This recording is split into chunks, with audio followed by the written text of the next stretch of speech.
With the release of Scream 6 in theaters this weekend, I wanted to take a moment and rank the Scream franchise in its entirety. Now, I don't do a whole lot of rankings on this channel. The Scream franchise is a very entertaining one that could spark a good conversation, and I want to just take a moment and kind of give you my personal ranking of all 6 films, from worst to best, of course.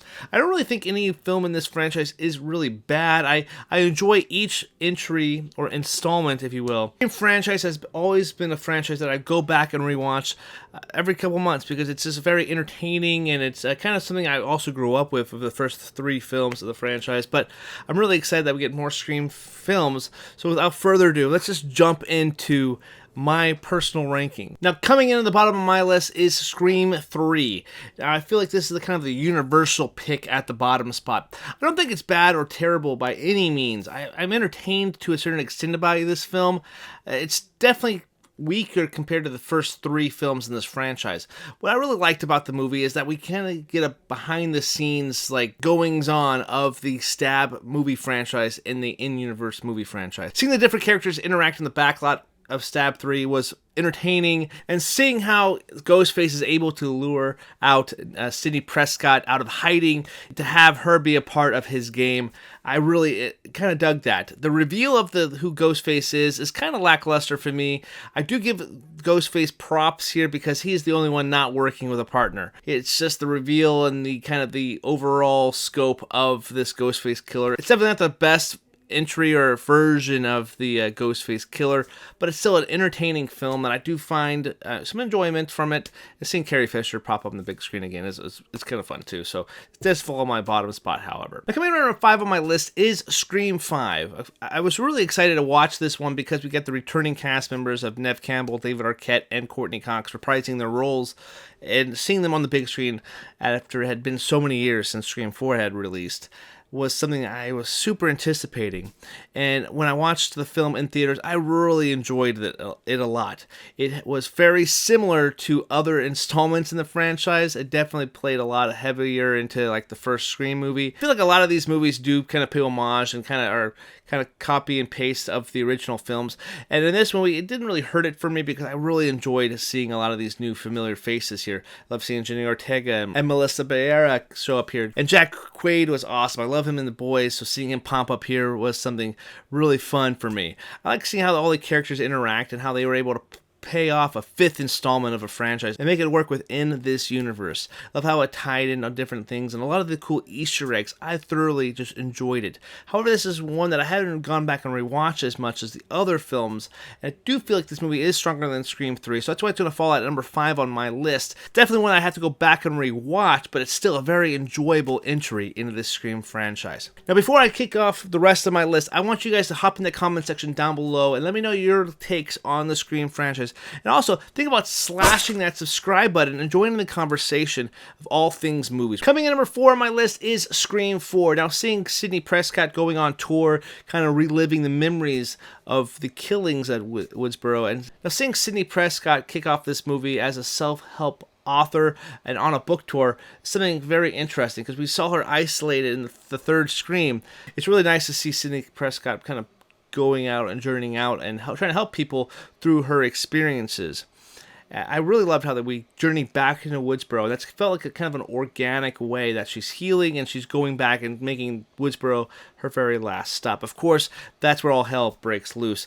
We see a bunch of new faces with some familiarity between some of the cast members. We see a lot of new faces here as the killings start up once again here in Woodsboro, and seeing how all our characters have to interact with each other. I really like the cast here. I think it's really awesome to see that there's a new rules, kind of new attitude to the franchise here. Seeing that everything's kind of on the internet now, it kind of brings it up to speed with the times that we were living in 2011. Wes Craven does a really great job with this direction here because it feels polished, but also has very similar styles of filmmaking as the original trilogy it did as well.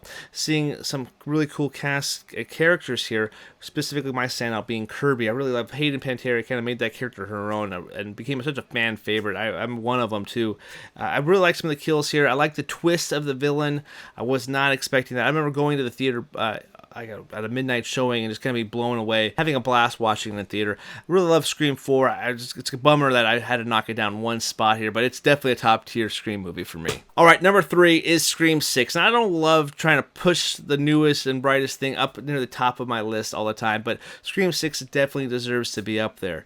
It definitely hits harder. It's way brutal. The kills are fantastic here, and it feels like kind of a personal, like this killer has a personal vendetta against the Carpenter sisters. I love seeing Marissa Barrera and Jenna Ortega. They really lead this film into the new horizon of Scream movies. We don't have to rely on those OG characters anymore. We kind of make it its own.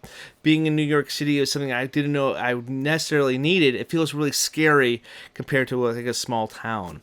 And I really want to see what they're going to do next, what city they're going to branch off to, because I think there's so much, there's a cool concept there where they can really make it their own and kind of make it a unique style of, slasher films. I really enjoy this movie. I think the third act there's some stuff about the third act that isn't as strong as the rest of the movie. I don't let that hinder my enjoyment of it. I really loved the Scream formula here that they played out, and I kind of wanted to see this movie be a little longer, to be honest with you. I really had a blast watching Scream 3, and if you guys would like to see my review, stay tuned. I would post the link there, or you can check the comment section down below. I'll pin that comment there so you can watch it later. All right, coming in number 2 on my list, I do have Scream 2. Now, this was on this latest rewatch of the franchise. Scream 2 definitely moved up the most. I forgot how amazing that movie is.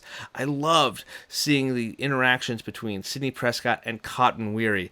Liev Schreiber does a fantastic job. One of my favorite performances in the entire Scream franchise. It comes in this film with Cotton Weary. He is electric in this film, and I absolutely couldn't get enough of him. He felt sympathetic, and you kind of felt bad for him as well. And he also kind of slimy there. But Scream 2 is also another very personal kind of story with the killer, and I liked the big reveal of the killer here. Seeing Laurie Metcalf kind of be this kind of iconic face of the franchise here. I loved Laurie Metcalf in this movie as well. She is a fantastic, scary, goes toe-to-toe with Sidney Prescott in here.